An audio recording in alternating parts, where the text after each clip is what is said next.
আমার নাম কন্যা ব্যাপারী। বয়স কত? 88-তে জন্ম। সেই হিসেবে আপনার বয়স, ওকে ফাইন। আর জন্ম জেলা? ঢাকা কেরানীগঞ্জ মডেল। ঢাকাতেই জন্ম আপনার বলতে জি। গেলে। শুরু করেন বন্যা। আমার আব্বা আমার আম্মার আগে আরেকটা বিয়ে করে, ওই আম্মার কোনো সন্তানাদি হয় নাই। আমার আম্মুকে জমি লিখে দিয়ে বিয়ে করে। আপনার মা দ্বিতীয় ওয়াইফ তার? জি। ওকে। আমরা ওই আম্মুর ঘরে 5 ভাই বোন হই। আচ্ছা। আমার বড় ভাই মারপেটে থেকে প্রতিবন্ধী হয়, তারপরে বড় বোন হয়, তারপর আমার এক ভাই আর আমি যমজ হই 2 জন। আচ্ছা। আমার পর আমার এক ছোট বোন। তখন আমার ওই ভাইটাকে যে কাপড় চোপড় এনে দেয়, আমাকে সেমে একই কাপড় চোপড় এনে দেয়। আস্তে আস্তে একটু বড় হলাম, স্কুলে ভর্তি করে দিল। তখন তো আমার আব্বার অর্ধেক বয়স হয়ে গেছে, যেরকম বুড়ো হয়ে যায় দাদা নানা যেরকম হয়, মানে এত বেশি বৃদ্ধ হয়ে গেছে? হ্যাঁ। আম্মা ছিল হচ্ছে অ্যাবনর্মাল। 6 মাস মা এরকম পাগলের মতো থাকে, 6 মাস ভালো থাকে আর একটু সরল সোজা। সন্তানকে সামাল করে মা বাপ, আমরা মা বাপকে সামাল করতাম। বড় বোনটার উপরে দখল যায়। যখন কৃষি কাজ করে আব্বু আলু লাগায়, কাঁচামরিচ লাগায়, যে পেঁয়াজ লাগায়, মানে এগুলা নিয়ে উঠাইতে হয়, বাজারে নিয়ে বিক্রি করতে হয়, এগুলা বড় বোনটা অনেকটাই আব্বার হেল্প করে। আস্তে আস্তে বড় বোনটা বড় হলো, বড় বোনটাকে বিয়ে দিতে হবে। তখন আমার এক চাচতো ভাই ছিল।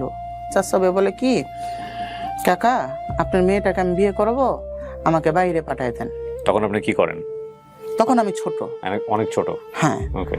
আমাদের বাড়ি অর্ধেক বিক্রি করে দেয়, বিক্রি করে ওখানে নিয়ে টাকা রাখে। ওকে দেশের বাইরে পাঠিয়ে দিয়ে বিয়ে শাদী দিবে বাইরে? হ্যাঁ, আমার বোনকে বিয়ে দিবে। ওকে। পরবর্তীতে কি করে, আমার বোনকে বিয়ে করে না।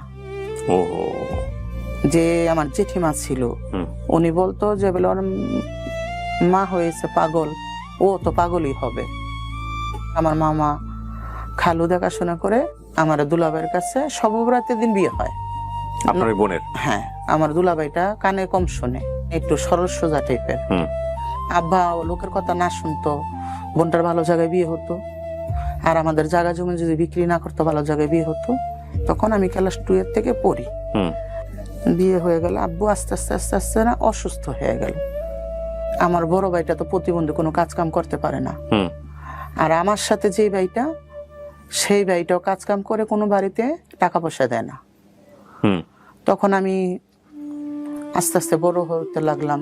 আব্বা কি করে, লোকের বাড়িতে নিয়ে কাজে দিয়ে আসে।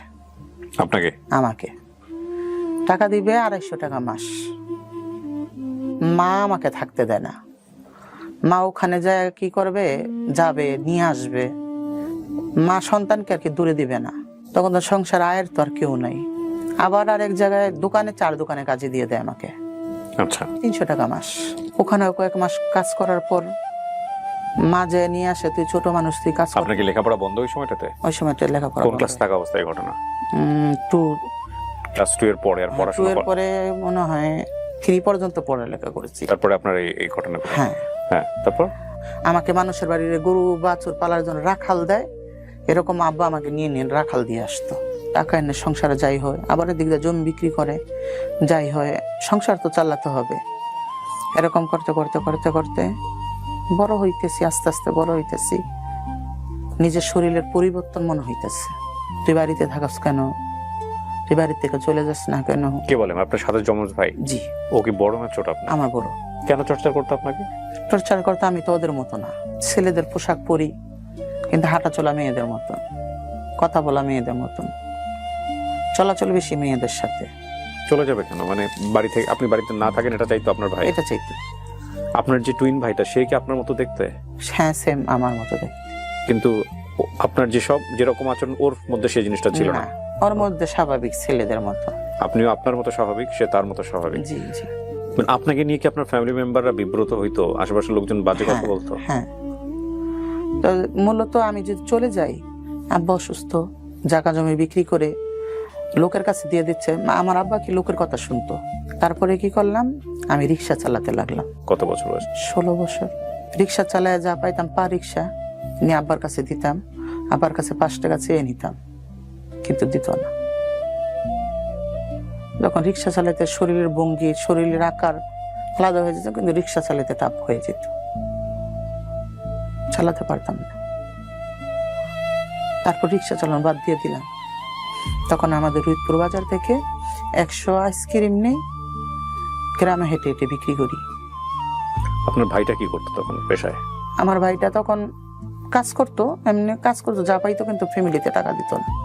আচ্ছা, মানে কি আপনার ফ্যামিলি আপনার টাকা দিয়ে চলতো ওই সময়? হ্যাঁ, তো আপনি আইসক্রিম বিক্রি করতেন গ্রামে? আইসক্রিম বিক্রি করতাম, দেখা যাচ্ছে 100 আইসক্রিম নিয়ে 50 টাকা লাভ হইতো, এখান থেকে 10-15 টাকা আবার বাকি যেত। তখন আমার মূলত উদ্দেশ্য আমার টাকা কামাইতে হবে, আমার ফ্যামিলিকে দেখতে হবে। তো আপনার শরীরের মধ্যে এই যে পরিবর্তনগুলো আসছিল, জি আর মানুষজন এই যে আপনাকে যে বাঁকা চোখে দেখে, জি। এইটা নিয়ে আপনি কি করতেন? মানে আপনার নিজের কাছে কোনো উত্তর খোঁজার লজ্জা চেষ্টা হইতো করতেন? না, উত্তর দিতাম না, লজ্জা হইতো, নিজেকে লুকায় রাখার চেষ্টা করতাম। কিন্তু আপনি যে 8-10 জনের চেয়ে আলাদা, জি এটা আপনাকে কি কোনো মানসিক পীড়া দিত? জি। গ্রামে গ্রামে হাঁটলে ছেলেরা তো বলবেই, তখন কি করতাম, জমিতে ওই যে ধইনা পাতা হয় না, ধইনা পাতা আটি বেঁধে দিতাম, 30 টাকা রোজ। হুম। আমাদের ওখানে দলাশরী নদী, আমাদের বাড়ির পাশে, ওখানে ব্রিজ হচ্ছে, ব্রিজের সুপারভাইজার গো ভাত রান্না করে দিতে হবে, 800 টাকা মাস দিবে। যেখানে আমার টাকা বেশি সেখানে আমার কাজে যেতে হবে। হুম। ছোট বোনটা ছোট, ওর লেখাপড়া আছে, ওকে মানুষ করতে হবে, মা তো সামাল করতে পারে না। বড় ভাইটা প্রতিবন্ধী, ওই ভাইটা কাজ করে সংসারে টাকা দেয় না। ওখানে চলে গেলাম, নদী দিয়ে ফেরি দিয়ে লোকজন পারাপার করে, গাড়ি পারাপার করে এই স্ট্যান্ডের পাশেই। ঈদের সময় কি করলো, তৃতীয় লিঙ্গ লোকজন আছে না, ওরা ঈদের বকশিসের জন্য আমাদের অফিসে গেছে, হুম। আমাদের অফিসে গেছে। তখন আমি ছেলেদের পোশাকে যাওয়ার পরে এই যে স্যার ছিল, স্যারের পিছনে যে আমি পলাই গেছি ভয়তে, যদি আমাকে কিছু বলে। তে আমাকে বলছে, তুমি পলাইছো কেন, এদিকে আসো, তুমি তো সুন্দর দেখতে, মেয়েদের মতো, কি করো তুমি এখানে? আমি বলি, এখানে আমি ভাত রান্না করি। কত টাকা দেয়? আমি কাউকে 800 টাকা মাস দেয়। তুমি আমাদের সাথে চলে আসো, তুমি টাকা বেশি কামাইতে করতে পারবা, বেশি টাকা পাবা, বাপ মাকে দেখতে পারবা। আমি বললাম কি, না, আমি তো আপনাদের মতো না। তারপর আবার নদী পার হয়ে ওই পারে বাজার করতে যাইতে হইতো। ওখানে তৃতীয়লঙ্গের লোক আরেকজন ছিল, সে আবার কি করতো, ওই যে মাছ আসে না ঘাটে, ডাক দেয়, ওখান থেকে মাছ উঠাইতো। আমি আবার মাছ কিনতে যেতাম, বাজার কিনতে, ওনার সাথে দেখা হইতো। তো উনিও বলছে কি, ওখানে এত কষ্ট করিস, 800 টাকা মাস দেয়, তুই টাকা বেশি পাস না, তুই আমার কাছে চলে আয়, আমার জন্মস্থানে এখানে, আমি যদি এখানে এরকম করি, লোকজন আমাকে দেখবে, হয়তো আমার ফ্যামিলিকে বাজে কথা বলবে, বা আমার বোনদের ভালো জায়গায় বিয়ে হবে না। ঠিক আছে, তুই যে কাপড় চোপড় পরে আছিস, তুই এই কাপড় চোপড় পরেই থাকবি। তখন আমি চলে গেলাম ওখানে কাজ করতে। মূলত আমার টাকা কামাই করতে হবে। নবজাতক হলে ওরা যায়, ওদের সাথে নিয়ে যায় আমাকে, বা বিয়ে বাড়ি হলে নিয়ে যায়, বা বাজারে যায় আমাকে নিয়ে যায়, কিন্তু টাকা তো দেয় না। আবার বাড়িতে এনে গরু পালে, গরুর মতো রাখালের মতন আমার কাজ করতে হয়, তাদের বাড়িতে ঘাস কাটতে হয়, গরু ছাড়িতে পানি দিতে হয়, গরু খাওয়াইতে হয়, ঘাস কাটার এই যে কাটা দাগ সব হাতের মধ্যে। তাদের বাড়ি বলতে ওইখানে কি সবাই তৃতীয় লিঙ্গের? হ্যাঁ। থাকার সিস্টেম, কমিউনিটিটা আসলে কেমন? থাকার সিস্টেম স্বাভাবিক, ঘর দুয়ার বিল্ডিং ঠিকই আছে, কিন্তু ওখানে এক সর্দার থাকে, সর্দারের আন্ডারে থাকতে হবে। 1000 টাকা ইনকাম করে নিয়ে আসছো, গাড়ি খরচ, খাওয়ার খরচ 200 চলে গেল, থাকে কত? 800 টাকার থেকে তাকে অর্ধেক দিতে হবে, তোমরা 3 জন অর্ধেক নিতে হবে। আচ্ছা, এই সর্দার আপনাকে কি বেনিফিট দিবে? কিছুই না, তুমি কাজ করো, ওই যে পাচ্ছ, এখানে তার কোনো বেনিফিট নেই। সর্দার কি আপনাকে কোনো আশ্রয় দিবে? হ্যাঁ, ওনাদের সাথে থাকতে হবে, ওনাদের কাজ কাম করতে হবে, ওনাদের দেখা যাচ্ছে রাতের 12টা-1টা পর্যন্ত ওনাদের হাত পা টিপতে হবে, ওনারা যেভাবে বলবে সেভাবে চলতে হবে। এটা আপনার লাভ কি? এতে আমার লাভ হয়েছে, ওই যে আমি ওদের সাথে কাজ করি, ওদের সাথে কাজ করে দেখা যায় 3 জন গেছি, 400 টাকার তেন আমি ভাগ পাইলাম। এটা তো আপনি একা একা করলেও পারেন।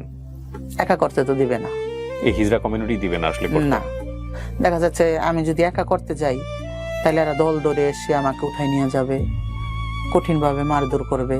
আচ্ছা। আর তখন তো আমি বুঝি না, ছোট, আর এত কিছু ওদের মতো চালু না, আমি জানি না এত কিছু, আমার তো শিখতে হবে। এরকম চলতে তখন আমার বাড়ির পাশে নাম একটা সর্দার ছিল। আচ্ছা। ওখান থেকে আমাকে নিয়ে আসে। আমার যখন ওই সুপারভাইজারে কাজ করতাম, ওখান থেকে কিন্তু আমাকে হাত ধরে নিয়ে আসে। বাপ মা যেমনই হোক না কেন, কোনো বাপ মা তো চায় না তার সন্তানটা বাইরে বাইরে চলে যাক। আব্বা আমাকে বাড়ি নিয়ে যায়। তখন আমার চুল বড় হয়ে গেছে, শরীরের গঠন পাল্টায় গেছে। বড় যে ভাইটা আমাকে প্রচুর মারতো, তখন আমার ভাইটা এমন মারে আমার জ্বর চলে আসে।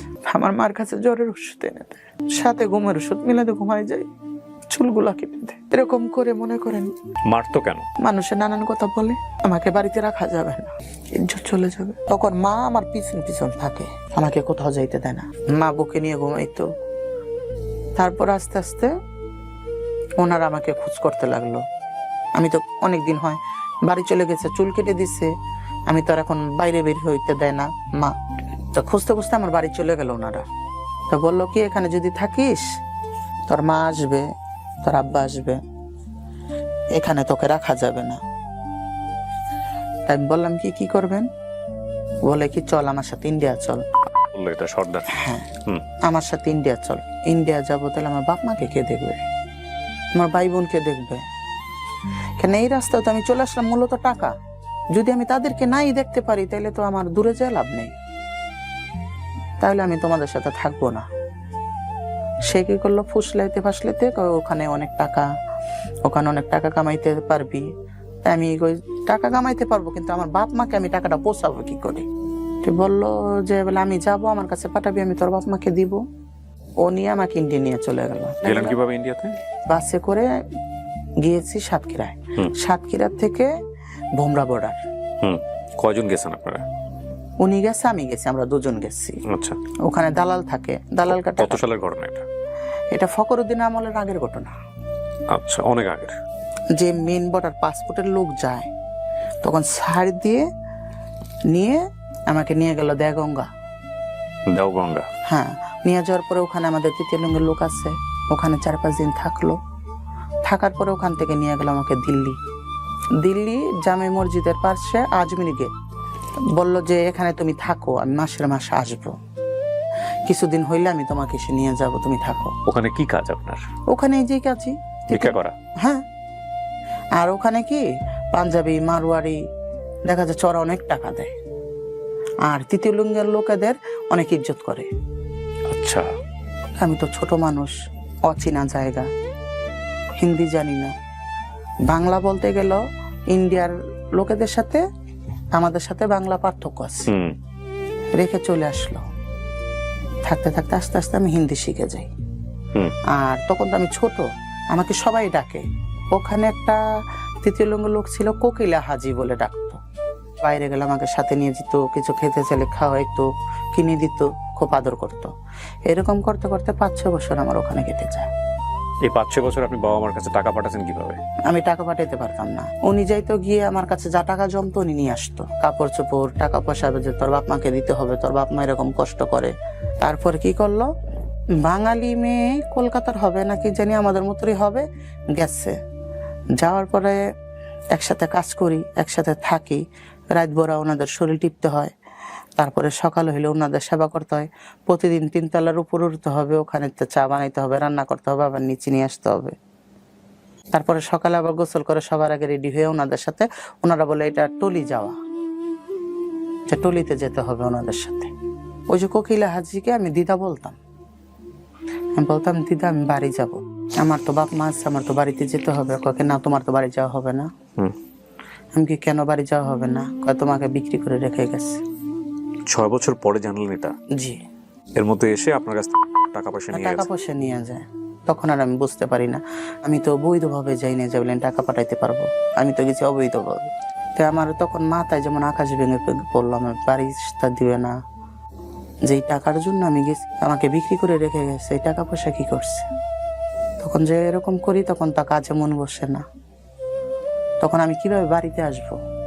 এই টাকাটা যখন আপনারা কালেক্ট করতেন, আপনারা চাইলে এখানে 2 নম্বরই করতে পারতেন না? মানে যদিও পুরো প্রক্রিয়াটাই আমার কাছে মনে হচ্ছে একটু 2 নম্বরই প্রক্রিয়া। তারপর একটা সিস্টেম, এটা নিয়ে আমি কোনো কথা বলতে চাই না। ধরেন আপনি যদি মনে করেন 1000 টাকা কালেক্ট করেছেন, আপনি চাইলে তো কিছু টাকা সরিয়ে ফেলতে পারেন। হ্যাঁ, সরানো যাবে।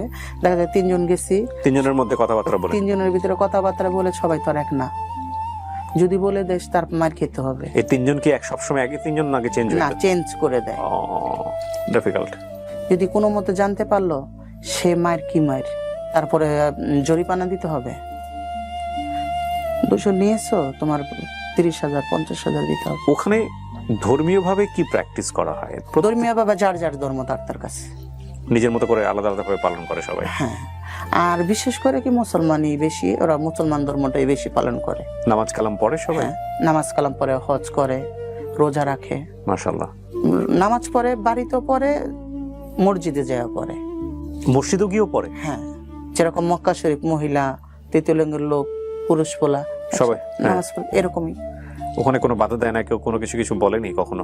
না, বললে ওনারা হয়তো ওই সিস্টেমে পাঞ্জাবি পরে, জুব্বা পরে, দেখা যায় হাজি রুমাল দিয়ে মাথা টাথা ডেকে ডেকে সুন্দর করে অজু টজু করে। আচ্ছা, না, এই বিষয়ে আমার জানাশোনা খুবই কম। আমি প্রশ্নটা আসলো বলে করলাম। আমার হয়তো ইউটিউব থেকে দেখে নেওয়া দরকার ছিল এই মুহূর্তে, আমি জানি না, হয়তো দেখেও নিব। আপনারা আমাকে একটু দয়া করে বলবেন কিনা আমার এই ইউটিউবের ভিডিওর নিচে কমেন্ট সেকশনে এসে, থার্ড জেন্ডার বলি বা তৃতীয় লিঙ্গ বলি বা আমাদের ভাষায় যেটা প্রচলিত আছে, হিজড়া যারা আছেন তারা কি মসজিদে গিয়ে নামাজ পড়তে পারেন? যদি পারেন তাহলে এটার সিস্টেমটা কি? শারীরিকভাবে মেল কিন্তু ফিমেল, ন্যাচারালি ছেলেদের হয়েই তো পৃথিবীতে আসছেন।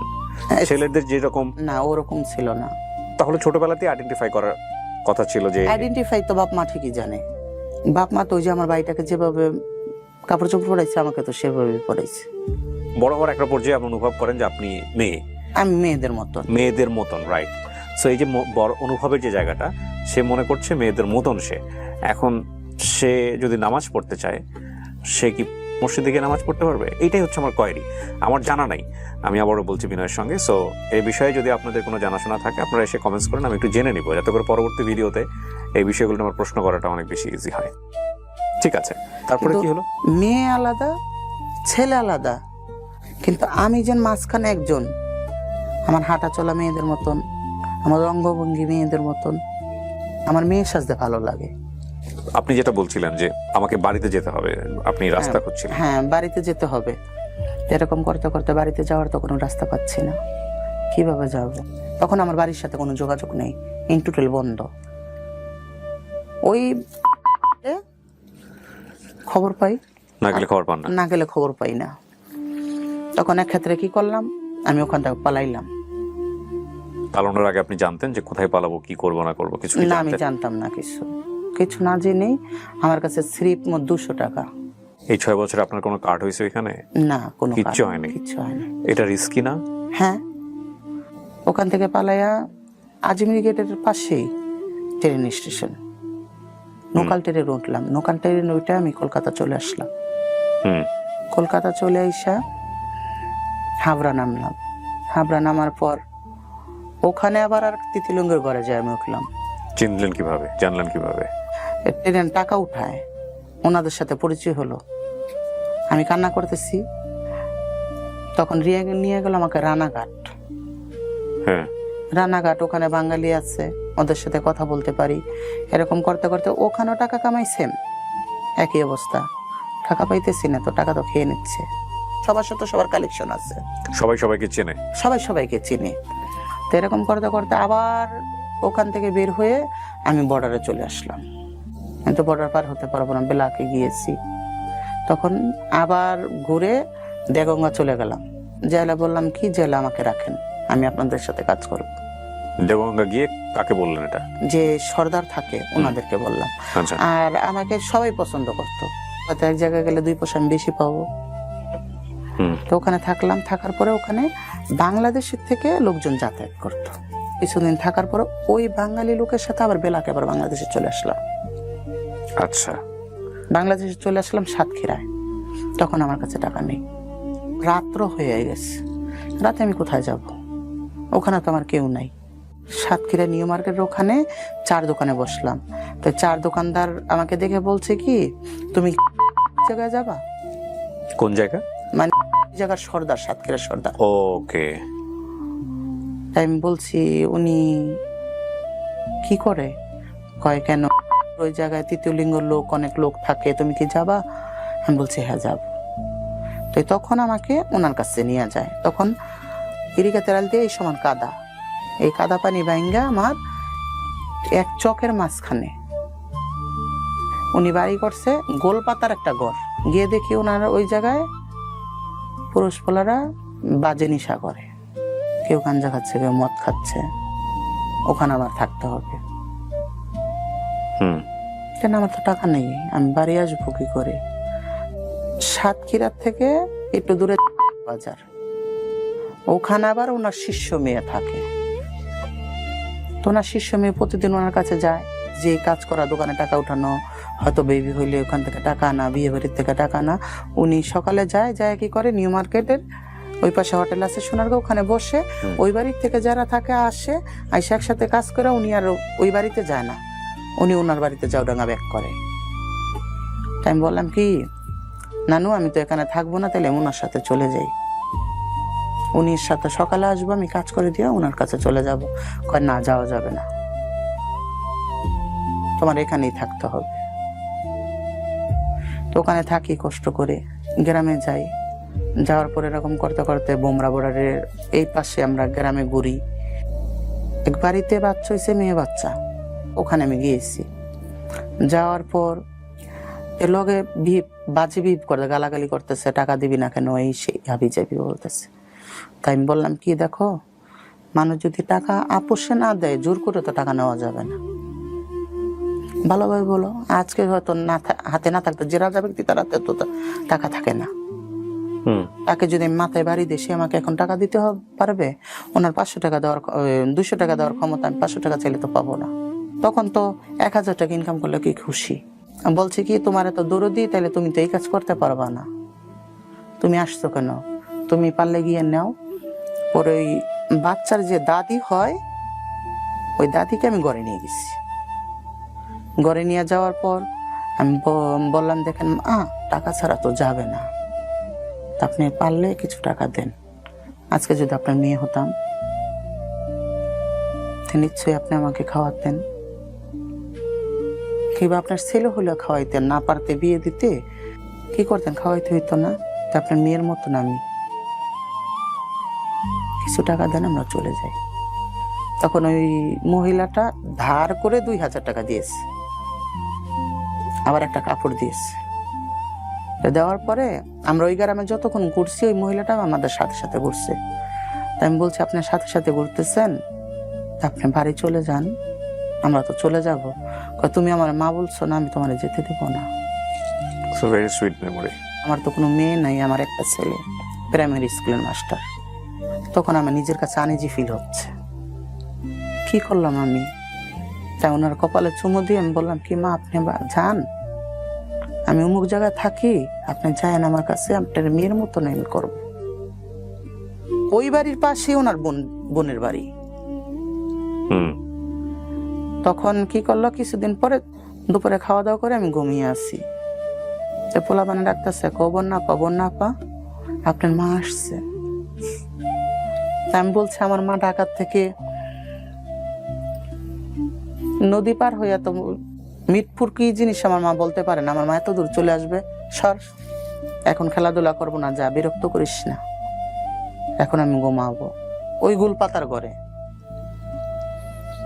তখন ডাকতেছে, উঠলাম, কয় মা তুমি আমার চিনছ? আমি বলছি, হ চিনছি, চিনবো নাকে, আসেন।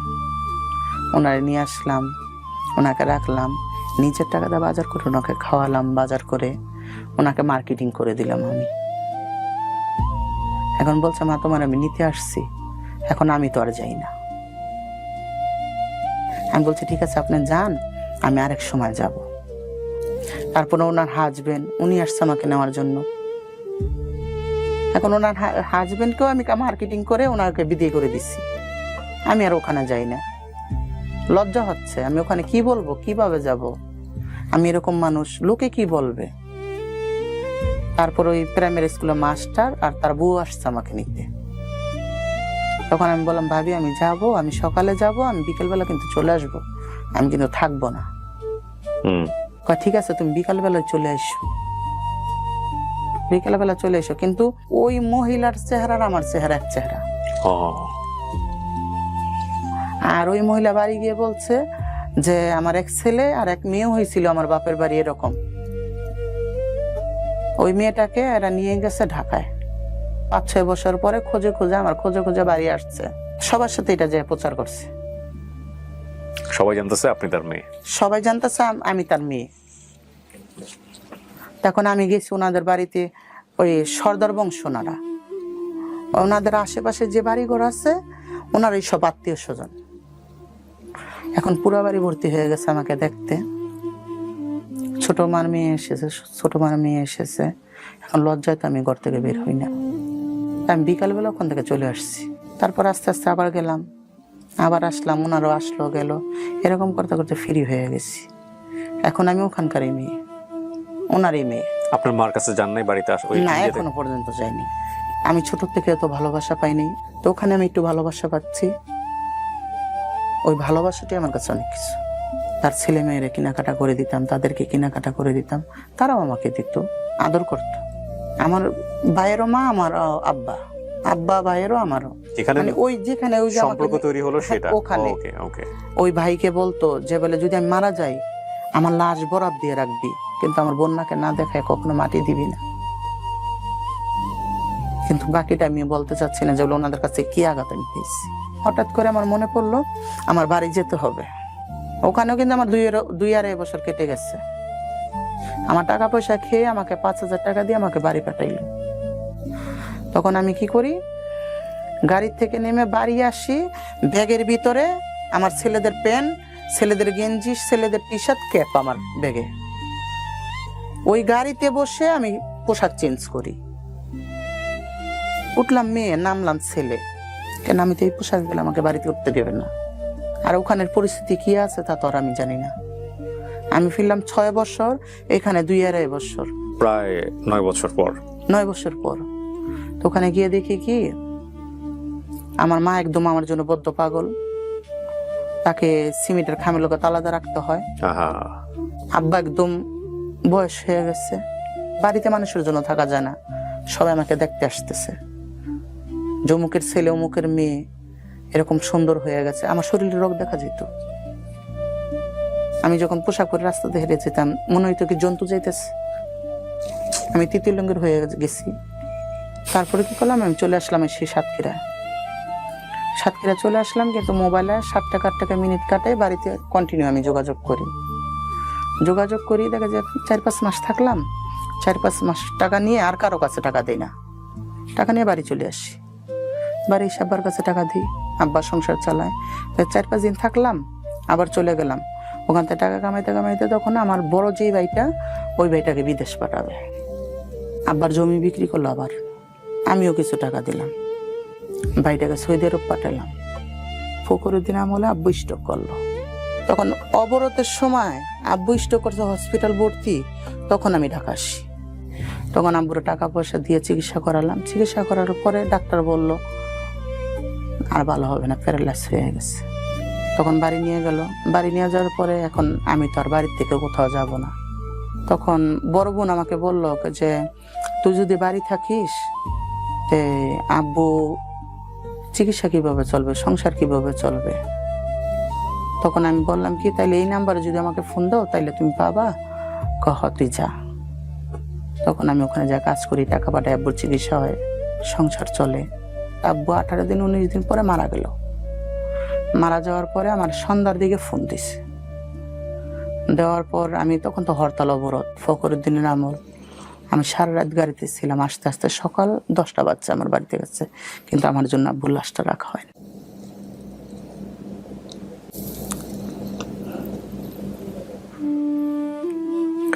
লাইন মাথার মধ্যে ঘুরতেছে, এটা সম্ভবত কোনো কবিতার লাইন, আই ডোন্ট নো। আমার এই লাইনটাকে শুধুমাত্র আপনারা এভাবে নিয়েন না, এটা আমার ফিলিংসের জায়গা থেকে বলছি, সামাজিক দৃষ্টিভঙ্গির জায়গা থেকে বলছি। নট লাইক যে তার জন্মকে আমি প্রশ্নবিদ্ধ করছি on the basis of nature, because প্রকৃতির কাছে আমরা সবাই সমান। আল্লাহ আমাদেরকে খুব যত্ন করে সৃষ্টি করেছেন। তিনি বলেছেন স্পষ্ট করে যে আমি মানুষকে খুব সুশ্রীভাবে তৈরি করেছি, তাই না? কিন্তু সমাজ ওনাকে ট্রিট করেছে জন্মই যারা জন্ম পাপ। এই লাইনটা নিশ্চয়ই খুব পরিচিত আপনাদের কাছে। তখন আব্বার লাশ মাটি হয়ে যায়। সকালবেলা সবাই কবরস্থানে যাবে, আমাকে নিয়ে যাবে না। আমার যাওয়া যাবে না।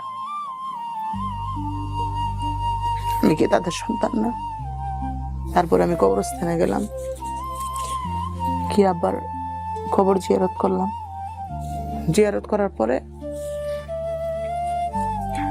4 দিনের খরচ করলাম আব্বার। আমি যদি খরচ করি কোনো মানুষ আসবে না। তখন আমি টাকা দিয়ে আসলাম আমার বড় ভাইয়ের কাছে, যে প্রতিবন্ধী।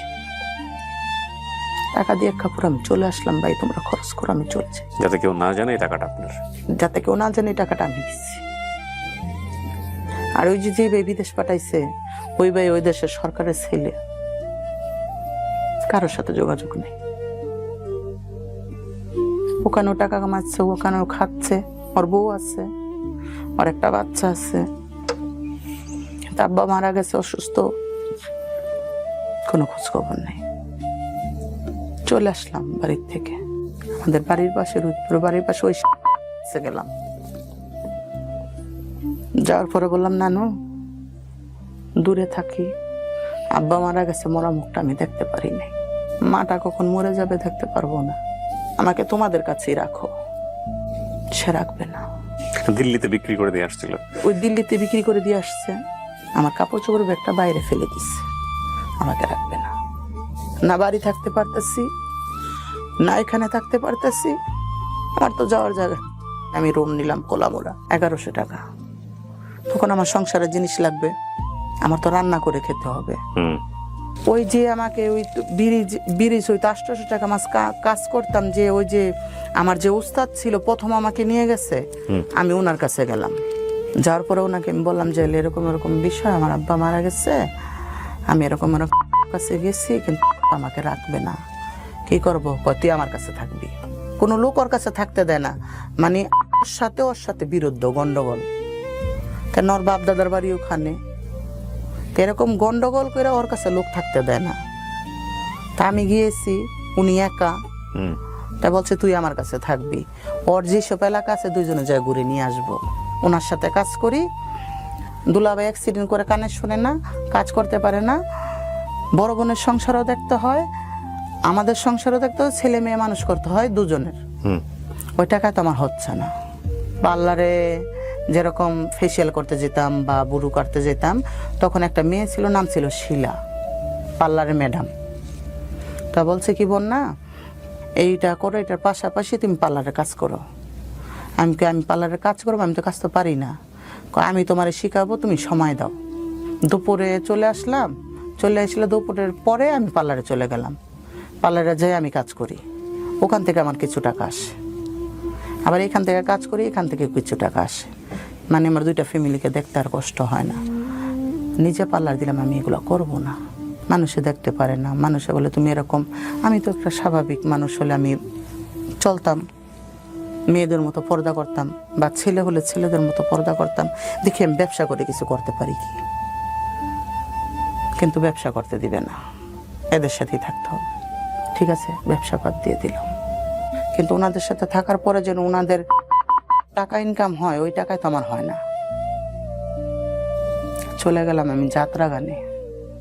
যাত্রা গানে? সার্কেস পারতেন? প্রথম ওনাদের কাপড় চোপড় দিয়ে দিতাম, ওনাদের সাথে থাকতাম। ওখান থেকে পান নাইট আমাকে 1000 করে টাকা দেয়। এখানে যদি আমি 500 টাকা কামাইতাম, ওখানে আমি 1000 টাকা পাচ্ছি। নায়িকার পাঠ করতো মনা পারবিন নাম। উনি বললো কি যে বলে লোকের কাপড় চোপড় ধুয়ে রান্না বান্না করে এভাবে তোর তো হবে না, তুইও মঞ্চে কাজ কর। আমি তো পারি না, পর্দার ভিতরে আমি তোরে শিখাই দেব। তুই পারবি না কেন? উনি আমাকে শিখাইতো। একদিন শিখাতে শিখাতে সাজায় টাজায় আমাকে মঞ্চে উঠাই দিছে। দর্শক দেখে লজ্জা আমি নেমে চলে আসছি, যে নাম আমি পারবো না। কত পারতেই হবে। দেখা যায় শীতের সিজনে আমি ওনাদের সাথে যাত্রা গানে কাজ করতাম, আর গরমের সিজনে তিতিলুঙ্গের লোকের সাথে কাজ করতাম। এরকম করতে করতে আবার পার্লারের কাজও করতাম। তখন আমি ভাড়া থাকি, ওখানেই স্বামী স্ত্রী 2 জন ভাড়া থাকে। মহিলাটা সরল সোজা, একটু পাগল টাইপের। যখন আমি রান্না করি, তখন ওই স্বামী আর মহিলা আমার কাছে এসে খাড়ায় থাকে। আপা আপনি কি করেন? আমি বলছি ভাই আমি পার্লারে কাজ করি। আপনার কি বিয়ে শাদী হয়েছে? আমি কই কি না। বলছে আপনার সন্তান আছে? আমি বলছি না। ওনার ওয়াইফকে বলছে নার্গিস তোমার যদি বাচ্চাটা হয় আপাকে দিয়ে দিও। তখন অবাক হয়ে গেলাম, কেন আমার নেই দেখে কি আপনি আমাকে উপহাস করতেছেন? বলছেন না, আমি আগে বিয়ে করছি, আমার আগের বউর বাচ্চা কাচ্চা আছে, এর আমি পরে বিয়ে করছি। এর আগে একজন বাচ্চা হয়েছিল, ও তো ওরকম স্বাভাবিক না, বাচ্চাটা মারা গেছে। আমি কই ভাই আমার ছেলে মেয়ে দরকার নাই, আমার কিছু দরকার নাই, আপনি যান। তা কয়েকদিন পরে বলছে কি আপা আমি তো দেশে যাব, ধান ক্ষেত করবো, নার্গিসকে যদি আপনার কাছে রাখতেন আমি দেশের তেনে ধান টান লাগায় চলে এসে আবার ওরে নিয়ে যেতাম। আমি বলছি ঠিক আছে থাকবে, ওর যখন কেউ নাই আমার কাছে থাকবে। তা আবার ওই মাঝে মধ্যে আইসা আমার ঘরে টিভি আছে, টিভি দেখে, রান্না করলে কিছু দিলে খায়, আমি ওর কাছে তথ্য নিতেছি। আমি বলছি উনি কি হয় তোমার স্বামী, তাই ওনার সাথে কিভাবে বিয়ে হয়েছে? এরকম এরকম আমার দাদু আমাকে সম্পত্তি লিখে দিয়ে গেছে, সম্পত্তি লোভ আমাকে বিয়ে করছে। তাই তোমার স্বামী যেন তোমার বাচ্চাটা দিয়ে দিতে চাইতেছে, তুমি কি দিয়ে দিবা? বলছে হ্যাঁ আপা দিয়ে দিব। আমি যে বাচ্চাটা নিলে তো আমি এভাবে নিব না, আমি নিলে লেখাপড়া করে নিব। ঠিক আছে দিয়ে দিব। তখন আমার বাচ্চাটার দিকে একটু আগ্রহ হলো। আগ্রহ হওয়ার পরে ওরা আমি একটু ভালো মন্দ খেতে দেই, রেখে চলে গেল। সে আর আসে নাই, কেন নিজের যন্ত্রণা বাঁচতেছি না, আর এক যন্ত্রণা কপালে আমার জুটে গেল। কিন্তু ওর প্রেগনেন্ট অবস্থা, ওর খরচ বেশি। এরকম করতে করতে যখন বাচ্চাটা হলো তখন আমি মনে করলাম কি আমি মুক্তি পেলাম ওর হাতের থেকে। তখন আমি ওর 1 মাস রাখলাম। 1 মাস রাখলাম ওকে দুধ খাওয়ানোর জন্য। আর বেশি রাখলে তো বাচ্চার দিকে টান হয়ে যাবে, আমাকে তো বাচ্চাটা দিবে না। ওর কাছ থেকে পেটে থাকতেই আমি লেখাপড়া করে নিচ্ছি। নেওয়ার পর যখন বাচ্চা হয়ে গেল, যখন ওকে আমি বিদায় করবো, যে নার্গিস তুই কি নিবি? ওনাকে একটা মোবাইল কিনে দিতে হবে, ওনাকে 4 জোড়া 3 পিস দিতে হবে, জুতো দিতে হবে, কসমেটিক সব কিনে দিতে হবে। দিচ্ছি। দেওয়ার পরে আমি বাচ্চাটাকে ওনাকে কোলে দিয়ে আমি বললাম কি বোন তুই তো মা, তুই যদি তোর বাচ্চাকে না দেস আমি তোর বাচ্চাকে নিব না, তুই নিয়ে যা। ওকে বাচ্চা দিয়ে লঞ্চের টিকিট কেটে বরিশাল বাড়ি ছিল, আমি লঞ্চে উঠাই দিয়ে এসেছি বাচ্চা সহ। বাচ্চা সহ লঞ্চ ঘাটে ময়লার মধ্যে বাচ্চাকে ফেলে রেখে দিয়েছি। তাহলে তোকে আমি দিয়ে আসলাম, তুই বাচ্চাটাকে লঞ্চ ঘাটে ময়লার মধ্যে ফেলে রেখে দিয়েছিস, আমার কাছে রেখে যেতি। ফেলে রেখে এসে আমার বাসার পাশেই দাঁড়ায় আছে রাস্তার মধ্যে। পাশের লোকে আমাকে খবর দিচ্ছে। তখন আমি বাচ্চা নিয়ে আসলাম, বাচ্চা নিয়ে এসে ওকে নিয়ে আসলাম। নিয়ে এসে আমি বলছি যে তোকে আমি কালকে এত টাকা পয়সা খরচ করে তোকে আমি বাড়ি দিয়ে পাঠাইলাম। বলছে আমি তোমার কাছ থেকে যাবো না, আমার অন্য কোথাও কাজে লাগে দাও, বাচ্চা তোমার কাছে থাক। তাহলে তুই কি কাজ করবি? কেউ তো তোকে কাজও নিবে না, আর বাচ্চার সাথে তো তোকে আমি রাখবো না। স্বামীও নাই? না, স্বামী তো ওই যে ফেলে রেখে গেছে ওই। তখন কি করলাম, বাচ্চা রাখলাম, বাচ্চা রেখে ওকে আমি বিদায় করে দিলাম, যা কখনো তুই আমার কাছে আসবি না। বাচ্চা তো রাখবে না, একটা এর আগে একটা হয়েছে মারা গেছে, মেরে ফেলছে, এইটাকেও মেরে ফেলবে। তাইলে আমি 8-9 মাস তোর পিছনে শ্রম দিয়ে কষ্ট করে আমার কিলাপ হইলো, তুই যদি বাচ্চাটা মেরে ফেলিস। যদি তোর টাকা পয়সার কোনো কিছু প্রয়োজন থাকে দূরে থেকে তুই আমার কাছে চাবি, আমি তোকে দিব, কিন্তু কখনো তুই বাচ্চার কাছে আসতে পারবি না। ছেলে না মেয়ে? ছেলে। তখন আমি কাজের লোক রাখলাম ওর জন্য, রাত্রে আমি রাখবো। এরকম করতে করতে ছোট বোনটার বিয়ে ঠিক হয়। ছোট বোনটার বিয়ে হয়ে যায় বাড়ির পাশে। থাকলো কে মা, ন্যাংরা ভাই। তখন ওই বাড়িতে আমি দোচালা একটা ঘর দিই, যে আমি বাড়িতে গেলে ওই ছোট বোনটা বাড়ির পাশে বিয়ে হয়েছে, বাচ্চাটা দেখবে, আমি সুন্দর কাজ করতে পারবো। তখন ঘর ছেড়ে আমি বাড়িতে চলে যাই। এখন বাড়িতে গিয়ে বাড়ির থেকে আপ ডাউন করি। আমার প্রতিবন্ধী ভাই আমার ছোট বোনকে বুদ্ধি দিতেছে যে তুই বাপের যতটুকু সম্পদ পাবি অতটুকু সম্পদ বিক্রি করে আর মাস সম্পদ বিক্রি করে তোর স্বামীর বিদেশ পাঠাই দে, কিন্তু বন্যারা জানানো যাবে না। ওই প্রতিবন্ধী ভাই ওর জায়গা তো আগেই বিক্রি করে ফেলছে। ওরকম করে আমাকে না জানে মার জায়গা ওর জায়গা বিক্রি করে ওরা 2 লাখ টাকা দিচ্ছে। তখন সৌদি আরবে ফ্রি ভিসা বন্ধ, 8 লাখ 9 লাখ টাকা লাগে বিদেশ যেতে। তখন বিদেশ কিভাবে যাবে 2 লাখ টাকায়? আর নানির বাড়ির সম্পত্তি ন্যাংরা ভাই লিখে নিয়ে গেছে। আপনাকে কিছুই দেয় নাই? না, লিখে নিয়ে যে আমাদের কাছে বিক্রি করে টাকা এনে খাইছে। অথচ ওই ন্যাংরা ভাইকে বিয়ে করাইছি আমি। ছোট বোন ঋণ করে তার স্বামীরে বিদেশ পাঠাইছে। এখন ছোট বোনের সংসার, বড় বোনের সংসার আমার কাঁধে।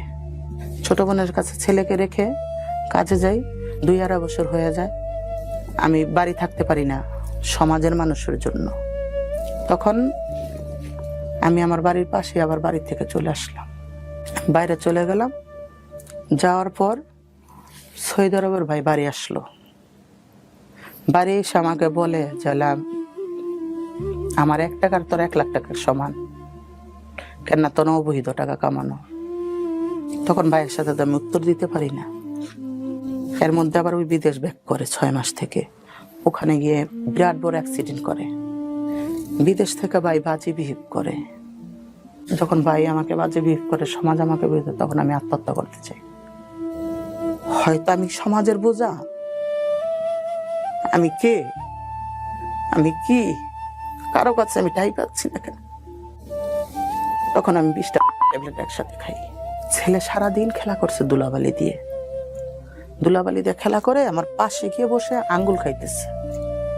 আমি আবার পাশে বান্ধবী কইতাম, বান্ধবী বলছি যে আমি যদি মরে যাই আমার ছেলেটাকে এতিমখানায় দিয়ে দিস, আর যদি আমার ছোট বোন নিতে চায় তাহলে আমার ছোট বোনকে দিয়ে দিস। চল তো বোনারে দেখে আসি। আমার ওই বান্ধবী পরে আমাকে দেখতে আসছে, আইসা দেখে কি আমার কোনো জ্ঞান নেই। পরে আমাকে হসপিটাল নিয়ে যায়, কিন্তু হসপিটাল নিয়ে যাওয়ার পর আমার ভাই বোন কেউ আসে না আমাকে দেখার জন্য। যে আমাকে দেখতে আসিস নি, আমার ছেলেটা ছোট, তোর আমার ছেলেটাকেও নেসনি, তাইলে আমার টাকা পয়সা ভালো লাগে, আমি ভালো লাগি না। ঠিক আছে, আমাকে ছাড়া যদি তোরা ভালো থাকতে পারিস ভালো। এর মধ্যে আম্মা মারা গেছে, তাহলে এখানে তো আছে বড় ভাই, ছোট বোনের স্বামীও কামাই করে, আমিও কামাই করি। আমার কাছে 6-7 বছর রেখে মেয়ে বিয়ের উপযুক্ত হয়েছে। মেয়ে যে এবার এসএসসি দিবে, বোনের মেয়ে। ওনাদের সংসার সব সাজাই দিছি। আপনার নিজের কোনো সংসার হয়নি? আমার কোনো সংসার। আপনার ছেলেটা কোথায়? আমার ছেলেটা মাদ্রাসায় পড়ান ওকে? জি। আপনি কি চান, ওকে হাফেজ বানাতে চান? ওকে আমি হাফেজ বানাইতে চাই। ও কি জানে ওর গল্পটা, ওর মায়ের গল্পটাও জানে? না, জানে না। ওর মার যোগাযোগ করছিল আপনার সঙ্গে? না, কখনোই যোগাযোগ করে নাই। ওই আপনাকে মা ডাকে? মা ডাকে আমাকে। তো বলে না আমার বাবা কোথায়, বা ওরকম 8-10টা ছেলের মতো তো বড় ওই হচ্ছে। যখন ওই ছোট বোন যখন আমার কাছে থাকে, তখন ছোট বোনের পরিচয় দিয়ে, আর জন্ম নিবন্ধন, ওর সবকিছু ছোট বোনের। ও, ছোট বোনের স্বামীকে আব্বু বলে, ছোট বোনের স্বামী। আপনি জিজ্ঞেস করেন তোমার মা কয়টা? 2টা। তুমি তার ছেলে আমাকে দিয়ে দিচ্ছে মানুষ করার জন্য। এভাবে জানে সে? এভাবে জানে, কিন্তু ছেলেকে আদর করে। বোনের জামাই ছেলেকে আদর করে। আমি হিসাব করছিলাম 88-তে জন্ম হলে আপনার 37 থেকে 38 বছর বয়স। হ্যাঁ। একটা প্রশ্ন করি আপনাকে, জি। কেন বললেন এই গল্প? লক্ষ লক্ষ মানুষ দেখবে আপনাকে ইউটিউবে। আসছি মানুষকে জানানোর জন্য যে মানুষের জীবনটা কিভাবে চেঞ্জ হয়েছে। আপনার জীবন যে এরকম, এটা তো আপনার কোনো হাত নাই। কিন্তু কেউ আমাকে কখনো বুঝলো না, এটাই। ওর জীবনে যতগুলো ঘটনা, ঘটনার পরের ঘটনা, অনুঘটনা, প্রতি ঘটনা, ঘটনার ঘটনা, হ্যাঁ, ঘটনার পরম্পরা, সবকিছুর জন্য ওর জন্মের এই অবস্থা দায়ী। ওর গল্পতে যা আছে, যতটুকু সত্য আছে মিথ্যা আছে, সেটা আল্লাহ ভালো জানেন, উনি ভালো জানেন। এবং ওইটুকুর জায়গা থেকে আমরা বলতে পারি সবকিছু একটা জায়গাতে এসে থেমে গেছে। আপনি দেখেন, স্কুলে যাওয়ার পরে স্কুলে যাওয়াটা হলো না, শুধুমাত্র লিঙ্গ অবস্থার কারণে তার কোনো ফিউচার হলো না, বিভিন্ন রকমের বৈষম্যের শিকার হলো, পরিবার হলো না, সমাজ হলো না, আদর হলো না, ভালোবাসা হলো না। এবং আমরা এইভাবে যে কমিউনিটিটাকে আমরা আমাদের প্রাত্যহিক জীবনে যেভাবে আমাদের সামনে ওরা আসে, যেভাবে দেখে থাকি, যেভাবে ওরা প্রত্যেকটা সময় আমাদের সাথে পরিচিত হয়, বাসে, হাটে, মাঠে, ঘাটে, বিভিন্ন উৎসবে, সেটা খুবই যে কাঙ্ক্ষিত পরিবেশ আমি বলবো না, অনেকটাই অনাকাঙ্ক্ষিত। কিন্তু এই মানুষগুলোর গল্প আছে, প্রত্যেকেরই গল্প আছে, যে গল্প জানলে আপনার জায়গা থেকে তাদের সাথে খারাপ ব্যবহার করা, কিংবা তাদেরকে নিয়ে যে আসলে কিছু করা উচিত, সমাজের একটা কালেকটিভ এফোর্ট থাকুক, এই চিন্তাটা অন্তত আপনার মাথার মধ্যে জন্মগ্রহণ করবে। আমি এই কমিউনিটির অনেককে নিয়ে কাজ করেছি, অনেকভাবে আমি তাদের গল্প এনেছি। আমি জানি দিন শেষে সবার গল্পই শুধুমাত্র এই একটা কারণে কেন জানি থেমে যায়, একটা কারণে সবার সাথে সবার গল্প কেন জানি মিলে যায়, এবং এই অবস্থার পরিবর্তন ঘটানো খুবই জরুরি, খুবই জরুরি। এবং আমি মনে করি এই অবস্থার পরিবর্তন ঘটতে হলে সবচাইতে গুরুত্বপূর্ণ হচ্ছে আমাদের দৃষ্টিভঙ্গির পরিবর্তন। আমি হয়তো আমার জায়গা থেকে একটা ক্ষুদ্র কন্ট্রিবিউশন রাখতে পারি এই গল্পগুলো আপনাদের সামনে এনে, সেটা কি কোনো পরিবর্তন আদৌ করে কিনা ওইভাবে দেখা যায় না, কিন্তু আমি মনে করি এক্সাম্পল সেট করতে হবে বিভিন্ন স্টেক হোল্ডারদের, সমাজ নিয়ে যারা কাজ করছেন, যার যার অবস্থান থেকে কাজ করছেন। খুব সাম্প্রতিক সময়ের একটা উদাহরণ দিয়ে আমি গল্পটা আজকে শেষ করতে চাই। উত্তরের মাইলস্টোন কলেজে যে ভয়াবহতম অনাকাঙ্ক্ষিত ঘটনাটি ঘটে গেছে, বিমানাশ্রয়ে পড়ে যে শিশুগুলো মারা গেছেন সেখানে, সেই শিশুগুলোর জন্য একদল এরকম তৃতীয় লিঙ্গের মানুষ গিয়েছিলেন তাদেরকে রক্ত দেবার জন্য, এবং তাদের আকুতি ছিল আমরা তো কিছু করতে পারি না, আমরা আসছি রক্ত দেবার জন্য। আমরা সমাজে কন্ট্রিবিউশন রাখতে চাই, এই রাখতে চাওয়ার জায়গাটাকে আমাদের প্রসারিত করতে হবে, আমাদের দৃষ্টিভঙ্গি বদলাতে হবে। দে আর হিউম্যান বিং লাইক আস। এই পরিবর্তনটা যদি আমরা করতে না পারি, এটা নিঃসন্দেহে আমাদের জন্য লজ্জার। আমি আপনাকে ধন্যবাদ জানাই, আপনার এই গল্পটা আমার কাছে অন্যরকম একটা অনুভূতির জন্ম দিল। এত প্রতিকূল পরিস্থিতির মধ্যে আপনি যেহেতু নিজেকে টিকে রাখতে পেরেছেন, আপনি তো যোদ্ধা, এবং আপনি সামনেও টিকে থাকবেন ইনশাআল্লাহ, ভালো থাকবেন। আপনার এই গল্পটা যারা নিজেকে অনেক বেশি অসহায় মনে করে তাদের জন্য অনুপ্রেরণা হয়ে থাকবে। আর আমি আপনাকে ধন্যবাদ জানাই যে আজকে আপনি আসছেন। আপনার ছেলে অনেক বড় হোক, সে বড় হয়ে আপনাকে মায়ের মতো দেখুক এবং আপনার দুঃখে পাশে থাকুক, এই কামনায় শেষ করছি। আমার ছেলের জন্য সবাই দোয়া করবেন, আমিও সবার জন্য দোয়া করবো, আপনাদের জন্য দোয়া জি আলহামদুলিল্লাহ। প্রিয় দর্শক এবং করবো, যাতে ওরা আমি কোরআনের পাখি বানাইতে পারি। অনেক দোয়া থাকলো। প্রিয় দর্শক এবং শ্রোতা, আমরা শেষ করছি আজকের মতো। সবাই অনেক ভালো থাকুন। লাইফের এই গল্পটি আপনার জীবনে যদি কোনো প্রভাব ফেলে থাকে, এবং আপনি যদি মনে করেন আপনারও গল্প আছে, যে গল্পটি সমাজকে জানিয়ে আপনি একটি মেসেজ দিতে চান, নিঃসন্দেহে আপনি যোগাযোগ করতে পারেন আমাদের।